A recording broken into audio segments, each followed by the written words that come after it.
Olá, hoje é quinta-feira, 5 de outubro de 2023, dia em que a Constituição Federal promulgada em 1988, que ficou conhecida como Constituição Cidadã, completa 35 anos. Nessa data importante, desejamos vida longa à Constituição e à democracia, que elas sejam eternamente defendidas como o bem maior desta nação.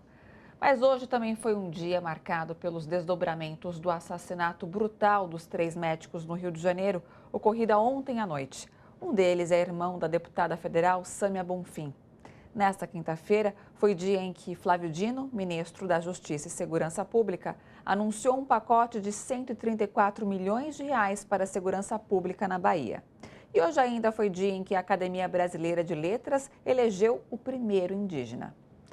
A partir de agora, você acompanha as notícias de interesse dos trabalhadores, dos movimentos populares, em defesa dos direitos humanos e da democracia, que estão aqui no seu jornal, que começa agora.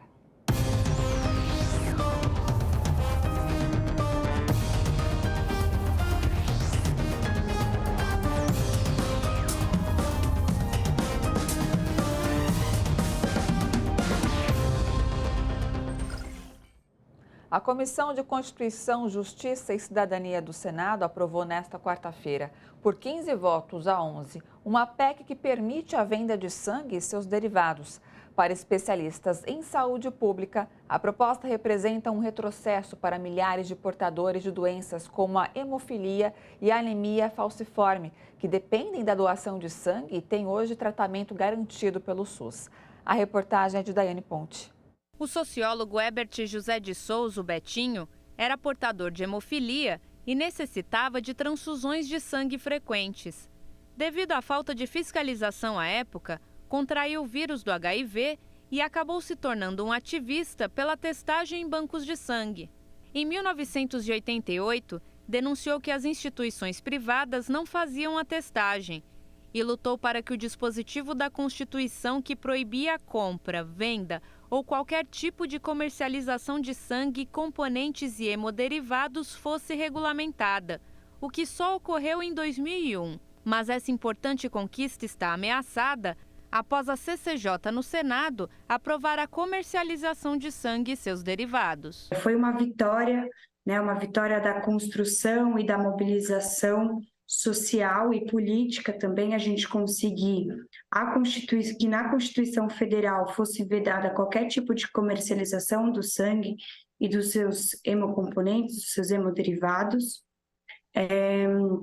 E sim, é um retrocesso. A gente não pode admitir que o plasma e que o sangue sejam tidos como mercadorias. E no momento em que o Brasil está prestes a conseguir sua soberania em relação ao sangue e aos hemoderivados, ele vai poder parar no próximo ano de comprar do exterior algumas imunoglobulinas e coisas que são atualmente importadas. Então, eu não tenho dúvida que o único interesse que tem por trás dessa decisão da CCJ de ontem é o interesse comercial e que o Congresso está se comportando como braço de manobra de lobistas. Atualmente, o poder público promove a qualificação da gestão dos hemocentros pelo país e a Hemobras, empresa brasileira de hemoderivados e biotecnologia, produz e fornece aos pacientes do SUS os medicamentos derivados do sangue, obtidos por meio de engenharia genética com produção 100% nacional.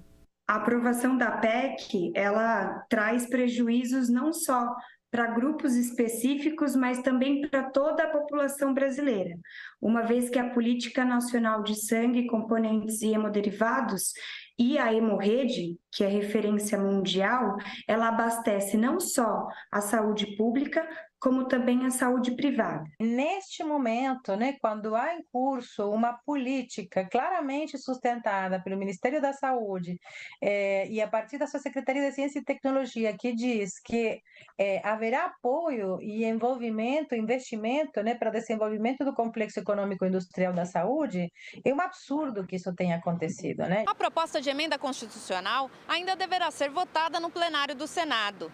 Entidades com representação no Conselho Nacional de Saúde têm aumentado a mobilização contra a aprovação. Continuaremos de uma maneira incansável tentando fazer com que os senadores e os parlamentares, de uma maneira geral, considerem os nossos pontos, que valorizam o SUS, valorizam a vida e a própria estrutura que hoje a gente já tem consolidada, incluindo também a Hemobras, que é a empresa pública que precisa ser reforçada e valorizada. Nós não vamos desistir disso, essa aprovação da CCJ implica que isto vai ir para plenário, no plenário isso tem que ter 2/3 dos votos, porque é uma reforma à Constituição, e nós estamos mobilizados e organizados para tentar impedir isso de todas as formas. Vamos dar todos os nossos esforços e explicar, conversar com cada parlamentar, para que eles entendam que isto é um absurdo e que é um retrocesso que o povo brasileiro não merece. O governo de São Paulo anunciou hoje o corte de quase 100 milhões de reais em ações da segurança pública e outros 15 milhões do programa para instalação de câmeras corporais em fardas da Polícia Militar. A ação foi divulgada pelo governador de São Paulo, o bolsonarista Tarcísio de Freitas. De acordo com o Diário Oficial do Estado, 98 milhões de reais foram remanejados para os pagamentos de diárias de policiais. Desse montante, foram retirados 41 milhões de reais de verbas do policiamento ostensivo e preventivo, além de quase 13 milhões dos setores de inteligências e saúde da Polícia Militar. O corte também atinge o programa Olho Vivo, responsável pelas instalações das câmeras corporais, no valor de 15 milhões de reais, cerca de 10% do valor para a manutenção do acampamento. Em nota, a Secretaria de Segurança Pública de São Paulo afirma que houve queda de arrecadação e, por isso, o órgão teve que rearranjar os gastos para as despesas já comprometidas. A Assembleia Legislativa de São Paulo adiou a análise do projeto que pode anistiar multas de Jair Bolsonaro por descumprimento de leis sanitárias durante a pandemia. Sob pretexto de aprimorar as cobranças de créditos tributários inscritos na dívida ativa estadual, o governador Tarcísio de Freitas enviou a proposta ao Legislativo e aproveitou para inserir o jabuti da anistia aos multados. No caso de Bolsonaro, ele teria que pagar mais de R$1 milhão por não usar máscaras durante visitas ao Estado. Outros deputados estaduais e federais também estão na lista de devedores. A oposição questiona o perdão dessas dívidas, enquanto a base governista argumenta em favor da aprovação do projeto. E sobre isso que nós vamos conversar agora com o líder do PT na Alesp, o deputado estadual Paulo Fiorilo. Boa noite, deputado, tudo bom? Boa noite, tudo bem? Estamos aqui à disposição de vocês. Tudo bem. Bom, deputado, como que vocês conseguiram barrar esse projeto na Alesp? Então, primeiro é preciso explicar o que está acontecendo. Isso. O governador mandou 2 projetos que tratam do tema de parcelamento de ICMS. Esse, primeiro, foi aprovado, a bancada do PT votou contrário, porque a gente entende que era preciso criar um fundo para repassar recursos aos municípios nesse momento difícil, para que eles possam fechar a sua folha de pagamento, as suas contas. O segundo, que trata da dívida ativa, os bolsonaristas, o governador, colocou esse artigo para anistiar as multas da Covid. Isso tem gerado uma polêmica muito grande, porque uma parte tem defendido a manutenção do artigo e nós, da oposição e também de outros partidos, como o PSDB, somos contrários à manutenção desse artigo. Primeiro, porque é o artigo que beneficia aqueles que contribuíram de forma negativa com a morte de mais de 700 mil pessoas no Brasil. O ex-presidente Bolsonaro é um negacionista, divulgou remédio que não tinha nenhuma funcionalidade para o combate à Covid, aglomerou, não usou máscara e tem uma multa que passa de R$1 milhão. Ele depositou em juízo, mas está aguardando a anistia para poder retomar esses recursos. O filho dele também deve mais de 130 mil. E você tem outros deputados, como o deputado Gil Diniz, que também tem uma dívida menor, mas que não pagou e está inscrito na dívida ativa. Esse caso é gravíssimo, porque se ele não pagou, ele não pode legislar em causa própria. Então, nós estamos questionando isso. E é esse debate que impediu que o projeto avançasse na última quarta-feira e volta ao debate na próxima terça-feira. Eles estão insistindo em tirar as multas e nós estamos insistindo em punir aqueles que desrespeitaram de forma irresponsável no período da pandemia, levando muita gente a óbito com divulgações de cloroquina, de que ele não era coveiro, no caso do presidente da República, desdenhando das pessoas que sofreram, daqueles que perderam familiares. Então, não é possível que a gente acabe com uma multa que deveria ser uma multa educativa, não para arrecadar, mas para educar. E, aliás, é uma multa que vai educar muito bem o ex-presidente se ele pagar R$1 milhão que ele deve. Deputado, por falar nessa questão das multas, né? Essas dívidas, se cobradas, elas poderiam gerar, por exemplo, recursos para aplicação em programas de saúde e outras necessidades negligenciadas pelo governo, né, bolsonarista aqui em São Paulo. Só a oposição enxerga isso ou ele finge que não está vendo, que não tem essa possibilidade, deputado? Então, como você sabe, o negacionismo, ele utiliza de qualquer argumento para poder fugir da realidade. Por exemplo, o deputado Gil usou no último debate uma foto minha dizendo que eu estava numa atividade sem máscara em 2020. A foto era de 2019. Então, esse tipo de coisa serve para like dos bolsonaristas, mas não daqueles que têm a ciência como referência, a seriedade na política. Por isso que a gente tem evitado que esse projeto avance e nós vamos brigar para que o artigo 36, que é esse malfadado artigo que anistia as multas da Covid, prossiga. Vai ter uma disputa grande. Nós temos a oposição, o PT, PCdoB, o PSB, o PSDB, aliás, o PSDB, que tem a responsabilidade, inclusive, de fazer a defesa contra o artigo, porque foi isso que aconteceu no período em que o governador era o Dória, que brigou com o Bolsonaro e que apresentou a vacina. Nós estamos entendendo que esse debate, apesar de ser um debate ideológico, ele é necessário, porque nós não podemos apagar a história. Nós não podemos dizer que está tudo certo, deixa de pagar. Aliás, ao contrário, como você disse, os recursos que vão ser recolhidos para a saúde, que precisa tanto de recursos, e nós vamos acabar abrindo mão. E tem uma outra coisa que é preciso dizer aqui. Se esse artigo passa e o Bolsonaro e outros deixam de pagar, o Estado ainda vai ter que pagar as custas dos advogados, o que é um outro absurdo. Então, nós não podemos permitir que esse artigo avance e vamos impedir de qualquer maneira.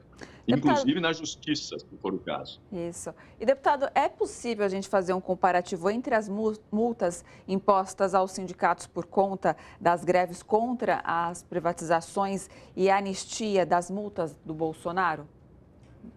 Eu acho que é possível fazer um paralelo para mostrar a incoerência. Aliás, tem outras questões que a gente podia utilizar como paralelo. Essa da multa dos sindicatos é absurda, até porque os sindicatos têm legitimidade para fazer paralisações. E as paralisações serviram para trazer luz a um debate importante que não está sendo discutido, que é a privatização da Sabesp, da CPTM e do metrô. Hoje, todo mundo sabe que esse debate está colocado graças à greve que foi feita essa semana. Ele está agora propondo anistiar as concessionárias, tipo Via Mobilidade, que não cumpre o contrato. Abriu um edital para discutir isso. Então, percebe como é um governo incoerente. Agora, a pior incoerência que eu preciso dizer aqui é que nós questionamos a PGE. A PGE produziu esse projeto. A PGE diz assim, esse artigo não tem nada a ver com a gente. Nós questionamos o secretário da Fazenda, disse a mesma coisa. Nós questionamos o secretário Kassab, disse a mesma coisa. O deputado Barba, quando falou com o governador para agradecer a sanção do projeto da consciência negra, disse ao governador que tinha problema num jabuti, num projeto importante para poder fazer com que as empresas se regularizem. O governador diz, não tem problema, pode tirar o projeto, pode tirar o artigo. Agora, ninguém assume a paternidade do artigo. Então, é uma incoerência atrás da outra. É isso que nos leva a ter a certeza de que nós estamos no caminho certo, brigando para tirar esse artigo e impedir que aqueles que contribuíram negativamente para poder levar 700 mil pessoas a óbito no Brasil, mais de 700 mil, 180 mil no estado de São Paulo, possam ser punidos de forma exemplar. Essa multa é educativa, ela não serve só para arrecadar, ela serve para educar. E esses bolsonaristas precisam de muita educação e, nesse caso, as multas podem ajudar a que eles aprendam um pouquinho do que foi o período tão triste da Covid que eles desdenharam. Com certeza, é isso mesmo. Deputado, obrigado, viu, pela sua participação aqui, pelas suas informações também. Vamos continuar acompanhando de perto todo esse processo. Sinto muito bem-vindo aqui no nosso jornal. Muito obrigado, um abraço a você e a todos que nos acompanham. Boa noite, até a próxima. E para comemorar o novo momento do Brasil, está de volta o Prêmio CUT após um hiato de 5 anos. Na 4ª edição do prêmio, organizado pela Comissão Organizadora do Congresso Nacional da CUT, a CONCUT, a votação está aberta para que você possa escolher quem será o vencedor nas 6 categorias. Vamos conferir alguns dos indicados agora. Na categoria Personalidade de Destaque na Luta por Democracia, Cidadania e Direitos Humanos, concorre a antropóloga Adriana Dias, ativista pelos direitos das pessoas com deficiência e doenças raras, falecida em janeiro deste ano. O segundo indicado foi o padre Júlio Lancelotti, coordenador da Pastoral do Povo de Rua da Arquidiocese de São Paulo, e a terceira indicação é da juíza aposentada e militante dos direitos humanos, Kenarique Bonjiquian. Outra categoria é a entidade de destaque na luta por democratização da comunicação, imprensa livre e combate às fake news. A primeira indicada é a TV dos Trabalhadores, a TVT. As demais indicações são para a revista Fórum, um dos portais mais acessados da mídia independente desde 2001, e o GGN, o Grupo Gente Nova, do jornalista Luiz Nassif. E para votar nessas e nas outras categorias, basta acessar a página premio.cult.org.br, ir na opção Indicados e confirmar sua escolha. Não esqueça de deixar seu voto para a TV dos Trabalhadores, na categoria Entidade de Destaque na luta por democratização da comunicação, imprensa livre e combate às fake news. A votação ficará aberta até a próxima terça-feira. A premiação vai acontecer no dia 21 de outubro, durante o 14º Congresso Nacional da CUT, em São Paulo. E o seu jornal faz um intervalo. Daqui a pouco você acompanha outras notícias deste dia 5 de outubro de 2023.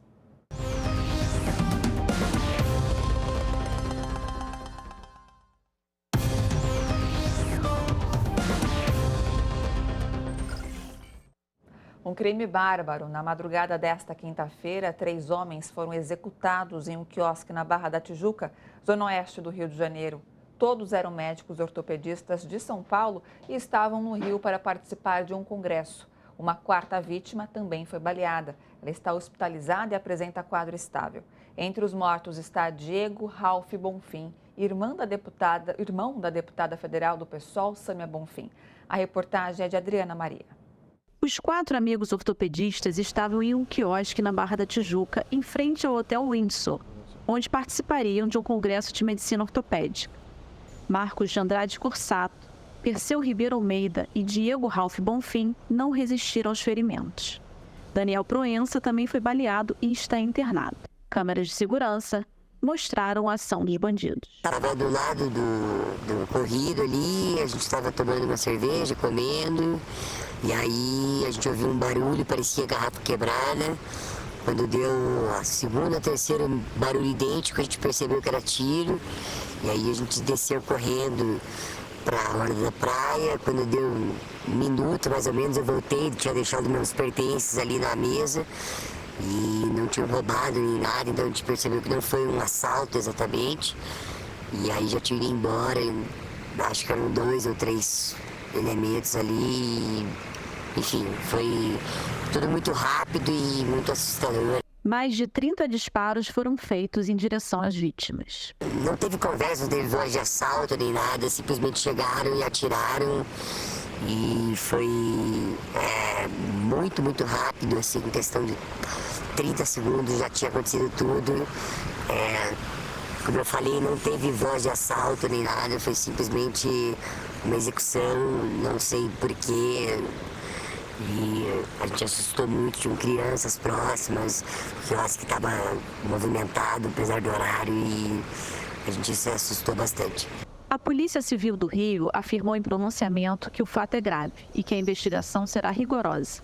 O ministro da Justiça e Segurança Pública, Flávio Dino, determinou à Polícia Federal que acompanhe as investigações devido ao elo de uma das vítimas com os parlamentares Sâmia Bonfim e Glauber Braga. Diego Ralph Bonfim, de 35 anos, é irmão de Sâmia e cunhado de Glauber. O Departamento Estadual de Homicídios e de Proteção à Pessoa do Estado de São Paulo também participa das investigações. A morte dos médicos provocou comoção em todo o país. Manifestações de indignação contra a violência e de solidariedade tomaram conta das redes sociais. todos pediram investigações rigorosas para identificar os assassinos e os mandantes da execução. A primeira-dama Janja manifestou solidariedade aos familiares dos médicos. Pediu que a polícia investigue a autoria e as causas do crime para elucidar se existe alguma relação política. Ministros do governo Lula e parlamentares de vários partidos se solidarizaram com os familiares dos médicos e também pediram a apuração urgente do crime. O presidente Lula, que se recupera da cirurgia no quadril, lamentou as mortes e afirmou que recebeu com grande tristeza e indignação a notícia. O presidente manifestou solidariedade aos familiares dos médicos e à deputada Sâmia Bonfim, irmã de uma das vítimas, e ao marido dela, deputado Glauber Braga. Fora do Brasil, a execução dos médicos no Rio de Janeiro também foi destaque em vários jornais e agências de notícia da Europa e da América Latina. A maioria chamou a atenção para a possibilidade de crime político. É o que diz o diário inglês The Guardian, já no título da reportagem, abre aspas, 3 médicos são mortos a tiros em ataque suspeito de motivação política, fecha aspas. Em visita à Bahia, hoje, o ministro da Justiça, Flávio Dino, anunciou a liberação de recursos para o combate ao crime no estado. São várias ações que, somadas, superam os 200 milhões de reais. Vamos acompanhar. Essa visita de hoje representa a destinação ou ações da ordem de 134 milhões de reais, que se somam aos 90 que o governador Jerônimo já tinha. Então, nós estamos falando mais ou menos de 220 milhões que o governador Jerônimo pode ir lá no Ministério da Justiça e resgatar, né? Nessas várias ações. O mês de setembro foi o mais quente no mundo desde o início dos registros das temperaturas. E agora, 2023, caminha para bater recorde como ano a registrar mais altas medições da história. As informações foram dadas nesta quinta-feira pelo Programa de Observação Copérnicos da União Europeia. Grande parte do planeta enfrentou temperaturas acima da média em setembro. E as projeções já indicam que este ano deve ser o mais quente da história.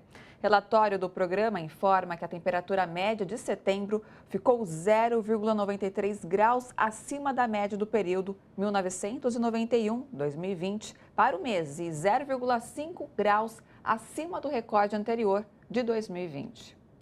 O que ainda está por vir? Fica a grande pergunta. O fenômeno El Niño, que aquece as águas no Pacífico Sul e provoca temperaturas elevadas em outras regiões, pode influenciar para que 2023 se torne, então, o ano mais quente já registrado. Cientistas acreditam que os piores efeitos do atual El Niño serão sentidos no final de 2023 e início do ano que vem. E sobre o clima, vamos ver como é que vai ficar o tempo, então, para amanhã em São Paulo e demais cidades do país. Dia de sol, mas entre muitas nuvens em São Paulo. Pode chover em algumas áreas ao longo da sexta. A máxima será de 30 e mínima de 17 graus. Umidade relativa do ar entre 89% e 53%. Índice ultravioleta extremo. No Rio de Janeiro, sol e nuvens. Chove ao longo do dia, máxima de 30 graus e mínima de 23. O sol aparece em Salvador, com possibilidade de chuva pela manhã. Máxima de 30 e mínima de 24. Apesar das nuvens, o sol surge em Brasília. Ocorrem pancadas de chuva ao longo da sexta. Máxima de 30 e mínima de 20 graus. Em Cuba, garantir a segurança da população não é só dever da polícia. Nos comandos de defesa da revolução, vizinhos se organizam para evitar a prática de crimes nos bairros. Confira na reportagem de Gabriel Lopes, do Brasil de Fato. Apesar das dificuldades econômicas que Cuba enfrenta há anos, em grande parte devido ao bloqueio, nas últimas décadas a ilha conseguiu se tornar um dos países mais seguros da América Latina e do Caribe. Em bairros populares, é comum ver crianças brincando nas ruas até tarde da noite e vizinhos com as portas abertas. Esse é o caso de El Fanguito, um bairro popular de Havana. Realmente aqui todo mundo cuida, porque queremos cuidar lo nuestro, que lo nuestro es lo de todo el mundo. Está en tu propiedad privada, lo que tú tienes en tu casa, que lo cuidamos mucho porque mucho esfuerzo nos ha costado a todos, pero también cuidamos la bodega, que es donde están los alimentos que vamos a comprar todos, que cuidamos las escuelas, que es la escuela de los niños donde van a ir todos los niños de todos, la casa del vecino, que es el vecino, dice, el vecino más cercano es tu hermano, y entre todos voluntariamente no permitimos que haya ningún hecho delictivo, ningún hecho de sangre, ningún hecho de violência. A baixa criminalidade em Cuba é um resultado de vários fatores, entre eles o alto investimento do governo em saúde e educação, além da oferta de atividades esportivas e artísticas. Além disso, em Cuba, a segurança se tornou uma forma de cuidado coletivo. Cada vizinho faz parte da segurança por meio dos Comitês de Defesa da Revolução, o CDR, uma forma de auto-organização social. Los Comités de Defensa de la Revolución somos una gran familia, un grupo de personas organizado por barrios, por CDR, con un número determinado de viviendas que están dentro de ese CDR y apoyamos al país en cualquier movilización, cualquier tarea, cualquier actividad que nos den.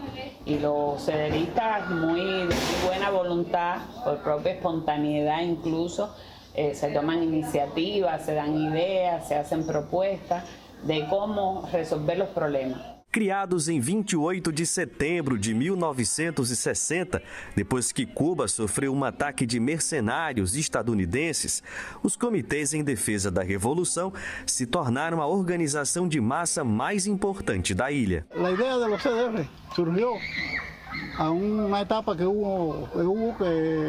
havia que cuidar. Había que cuidar los pueblos, no el pueblo, había que cuidar las personas, había que cuidar la revolución, porque el pueblo es la revolución es el pueblo. Fidel fue el que inició, o el que dijo que había que ser, el pueblo tenía que ser el que iba a cuidar su revolución. Es importante que hagamos la guardia, mujeres y hombres, porque es muy importante que nos reunimos, que seamos iguales, que no haya diferencia entre hombres y mujeres, porque todos tenemos el derecho a cuidar la revolución, todos tenemos el derecho a cuidarnos unos a otros, porque somos de esta revolución, somos la revolución de Fidel. Desde o triunfo da Revolução, Cuba teve de enfrentar a ameaça constante de sabotagem e danos externos. Para aqueles que fazem parte do povo auto-organizado, é uma questão de rejeitar qualquer interferência estrangeira nos assuntos de seu próprio país. Tu não pones uma auto-organização, tu casa não funciona. Si tu casa, tú no pones un orden y esto tiene que ser así y nos vamos a organizar así, tu casa no funciona porque todo el que venga a tu casa, todo el que vive en tu casa va a hacer lo que quiere, ¿me entiendes? Entonces, en esta que es nuestra casa, tenemos que auto-organizarnos, como decía Tony en su canción, ¿ves? Hay cambios que mi casa necesita, pero los cambios de mi casa los hago yo, no tiene que venir nadie a hacerlo. Y sí, queremos que muchas cosas cambien y que mejoren, pero los cambios los queremos hacer nosotros, no que venga nadie de afuera a organizar tu casa. O seu jornal faz um intervalo rápido. Nós voltamos em instantes com outras notícias. Até já.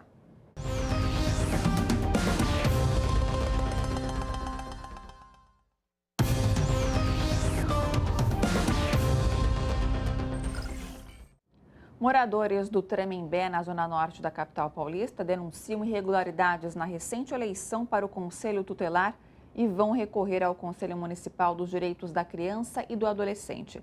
E sobre isso eu vou conversar agora com a Silvani Nascimento Pereira, que é do Movimento Nacional de Luta por Moradia na zona norte de São Paulo. Boa noite, Silvani. Seja bem-vinda aqui no seu jornal, tudo bem? Boa noite, tudo bem. Silvani, conta aqui pra gente quais tipos de irregularidades foi constatada na eleição de conselheiros tutelares. Então, as irregularidades aconteceram desde o início das inscrições. O CMDCA elaborou vários critérios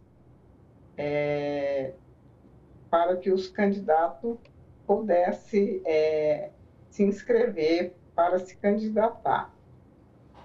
Ocorreu que vários critérios não ficava bem claro e, por esse motivo, muitos candidatos foram indefinidos. Por quê? Porque não cumpriram a regra dos critérios. Foram indefinidos no primeiro momento, no segundo momento recorreram e por deferidos, a maioria. Então, o erro já começou na inscrição para concorrer à eleição. Certo.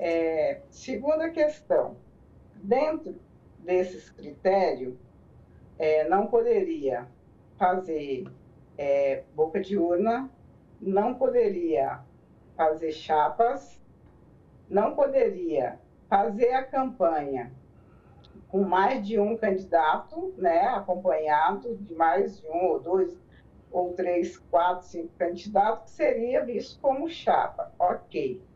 Então, todos os candidatos que estavam concorrendo obedeceram os critérios.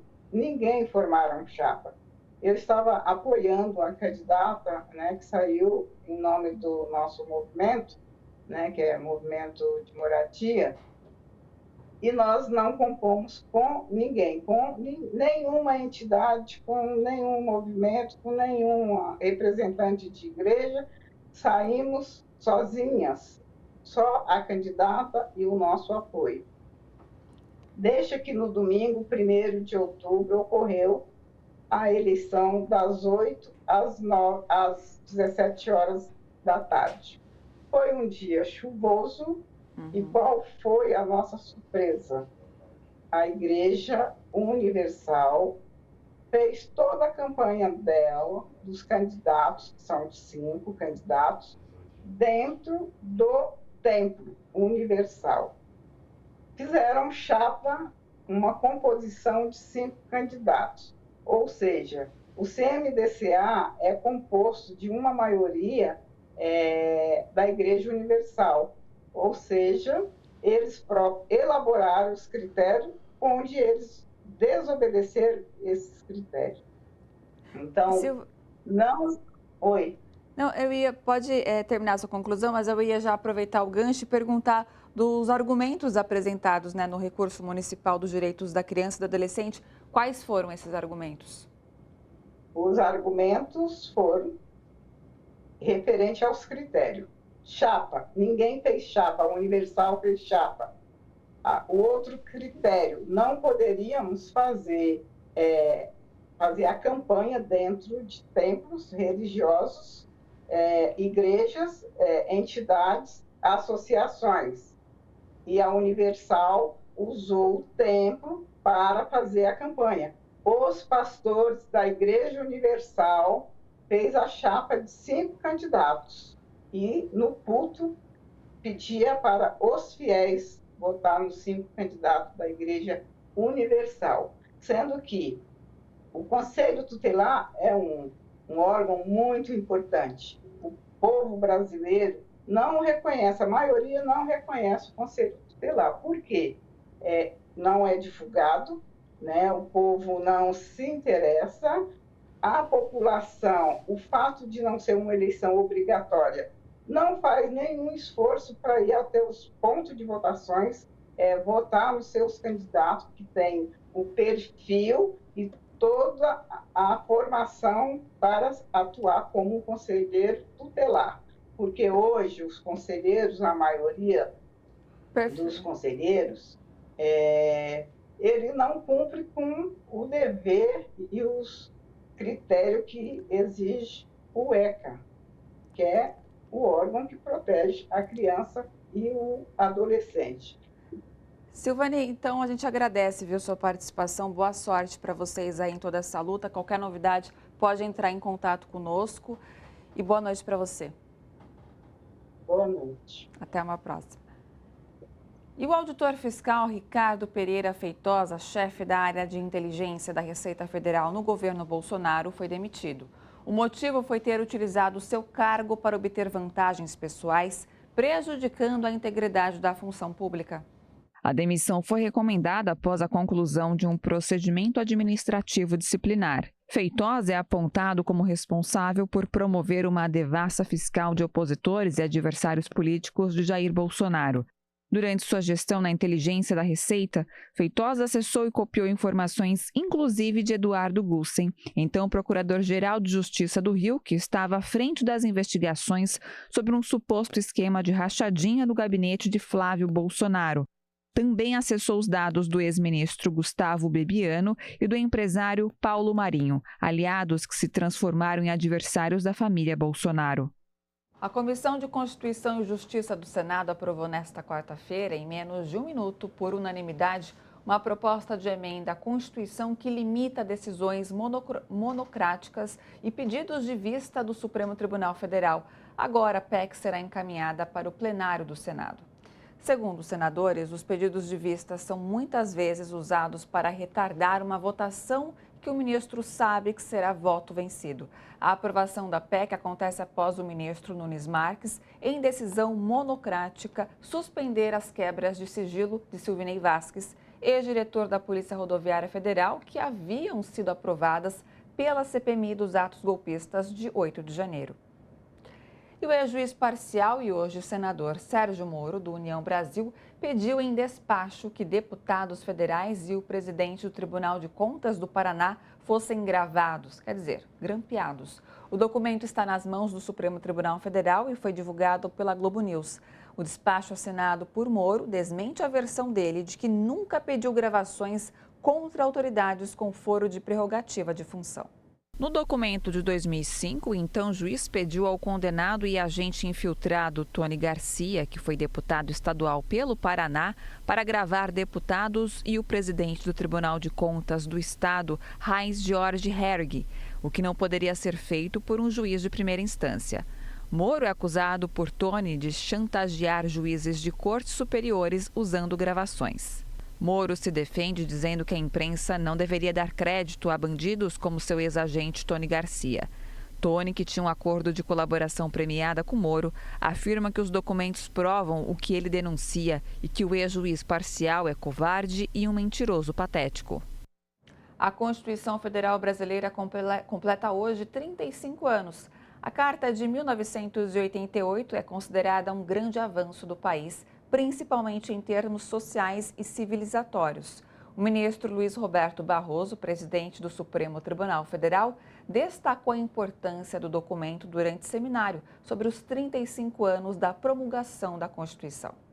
Tivemos avanços importantes nesse período em matéria de direitos fundamentais, de mulheres que finalmente conquistaram a igualdade nas sociedades conjugais na Constituição e tiveram avanços importantes nos seus direitos, na luta contra a violência sexual e de acesso ao mercado de trabalho.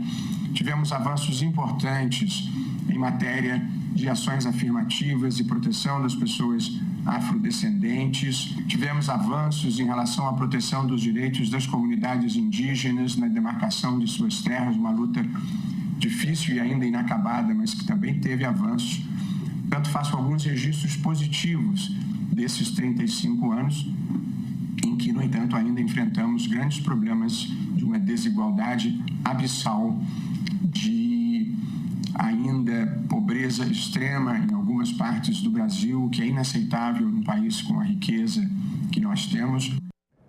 O SUS é um dos principais frutos da Constituição de 1988 e está sendo reforçado agora com a iniciativa do governo Lula de retomar e ampliar o programa Mais Médicos, levando atendimento a todo o Brasil. O comentário é do ex-ministro da Saúde, Arthur Quioro. Hoje, 5 de outubro, é o aniversário da Constituição Cidadã. Sim, 1988, a Constituição do Brasil mudou substancialmente as políticas públicas e, entre elas, escreveu no seu artigo 196 que a saúde é um direito de todos e é um dever do Estado, criando o Sistema Único de Saúde. Esse sistema que vem fazendo a diferença na vida de milhões de brasileiros, em particular daqueles 75% da população que depende exclusivamente do SUS.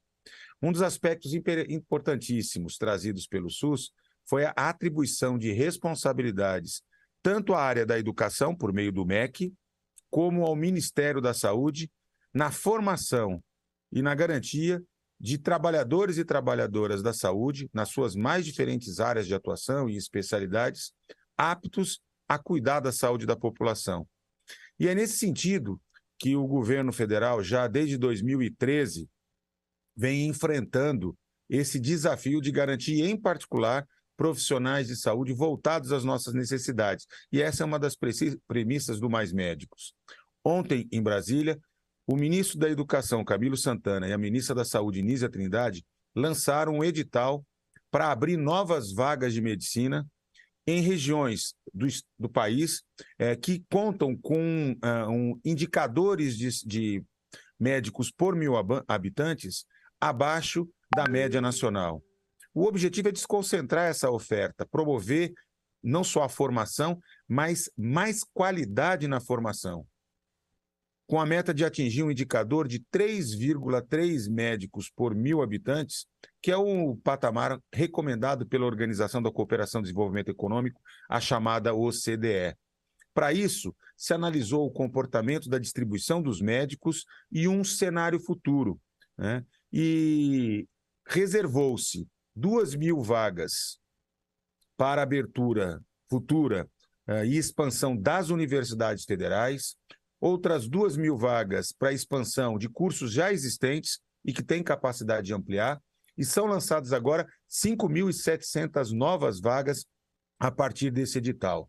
É bastante interessante porque é muito criterioso, não abrirão novas faculdades onde já existem ou em regiões onde já se concentra um grande número de médicos.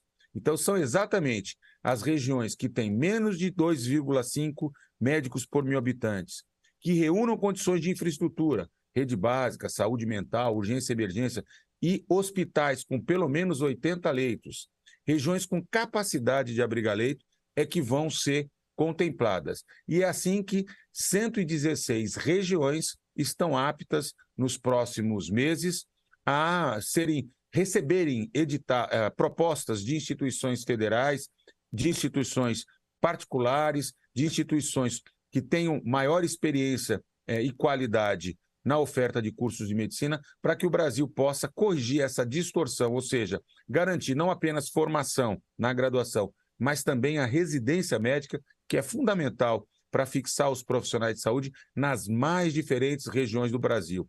Chegou a hora de enfrentar a iniquidade, ou seja, a distribuição desigual, que garante acesso desigual para as pessoas. E esse é um dos principais desafios do SUS, nesse momento em que o SUS completa agora 35 anos de vida. Portanto, é fundamental que esse edital possa ampliar a participação do Estado brasileiro na regulação. Veja, a partir de 2016, quando o governo federal abriu uma chamada moratória e proibiu por 5 anos a abertura de novas faculdades, mais de 300 faculdades foram abertas sem qualidade, em lugares onde não precisavam, onde já tinham faculdades, exatamente pela via judicial, aproveitando essa recusa do Estado de regular essa importante área. Isso mudou e é muito importante para o Brasil ter mais médicos e com qualidade para atender a população brasileira. A CPI dos atos antidemocráticos do Distrito Federal ouviu hoje Wellington Macedo, um dos 3 condenados pelo envolvimento na tentativa de ataque à bomba ao aeroporto de Brasília. O blogueiro disse que não ajudou Alan Diego e afirmou que só estava dando uma carona ao homem que foi preso por ter colocado a bomba no caminhão que seria usado no atentado. Em seu depoimento, o blogueiro Wellington Macedo afirmou que não conhecia George Washington, um dos condenados por tentar explodir o aeroporto de Brasília.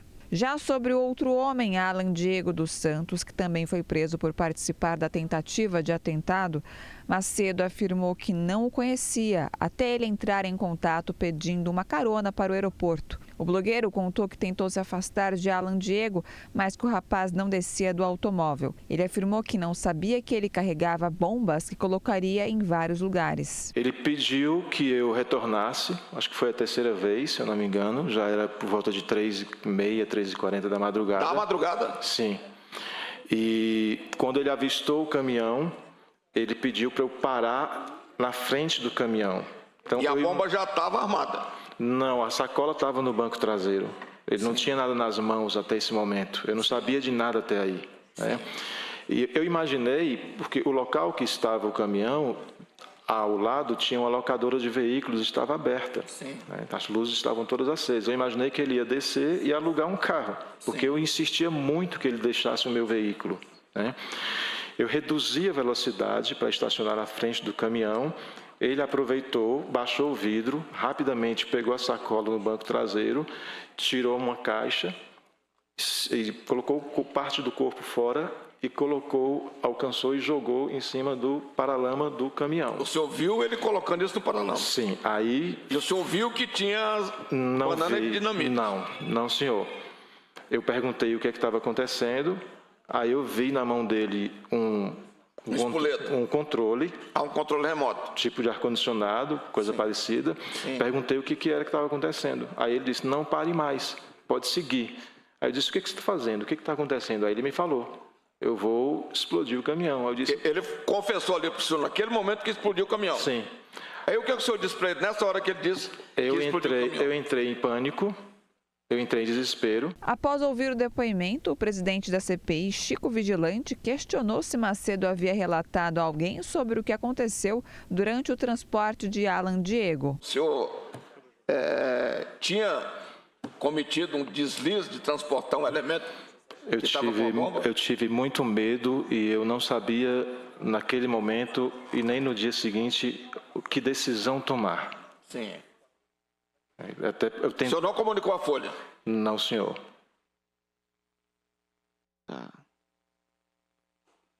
Complicado, né? Deputados distritais questionaram o depoimento do blogueiro que teria passado horas transportando um homem que não conhecia e que não fez nada para tentar se proteger de uma possível ameaça em seu veículo. Mas primeiro ele pediu carona para o aeroporto, aí ele pediu uma passadinha, um puxadinho em Taguatinga? Ele pediu para eu ir com ele em Taguatinga e eu imaginei que ele fosse buscar alguém que ia viajar com ele. Ah, você imaginou, ele não te falou nada. Não, ele estava no celular. O senhor é uma das pessoas mais generosas que eu já vi dando Ele uma estava carona. no celular conversando com uma pessoa e pediu para ir buscá-la. É uma das pessoas mais generosas que eu já vi dando uma carona. Porque o senhor fez uma curvinha em Taguatinga ali e depois o senhor nem sabe o que o senhor foi fazer em Taguatinga. Não, o senhor senhor imagina que o senhor foi lá dar uma carona e voltou para o aeroporto de Brasília com o homem-bomba? Sim. Tá certo. Seu Wellington, é difícil, né? Porque, assim, eu não acho que o senhor está tratando a gente respeitosamente nesse caso. Eu realmente não acho. Porque, assim, para quem qualquer um que é do DF, aqui não precisa ser da direita, da extrema-direita, quem for aqui, não é possível, que está acreditando nisso. Eu estou um pouco perplexo com esse depoimento, porque a gente sabe quem é o senhor, a gente sabe quais são as posições políticas do senhor. O senhor carregou o homem-bomba que ia explodir o aeroporto de Brasília e que disse aqui, inclusive, a amplitude do que podiam fazer como medidas. E o senhor deu uma carona para o aeroporto que passou por Taguatinga. O senhor deu várias voltas no aeroporto. O governo Lula prepara um projeto de lei para criar uma Agência Nacional de Segurança Cibernética. A proposta está sendo elaborada pelo GSI, o Gabinete de Segurança Institucional. A ideia é diminuir os ataques digitais no Brasil e reduzir os crimes financeiros que causam prejuízos de até 120 bilhões de reais por ano. E pela primeira vez, um indígena é eleito para a Academia Brasileira de Letras. Trata-se de Ailton Krenak, que recebeu 23 votos, superando a historiadora Mari Del Priore e outro representante indígena, o escritor Daniel Munduruku. Krenak é doutor honoris causa pela Universidade Federal de Juiz de Fora e ocupa a cadeira 24 da Academia Mineira de Letras. Nascido no Vale do Rio Doce, mudou-se para o Paraná aos 17 anos e participou da fundação da União Nacional dos Indígenas, o primeiro movimento indígena de expressão nacional. Entre os livros mais conhecidos de Ailton Krenak estão A Vida Não é Útil e Ideias para Adiar o Fim do Mundo. A edição de hoje chegou ao fim. Amanhã, o seu jornal está de volta com as lutas por direitos humanos em defesa da democracia. Até lá.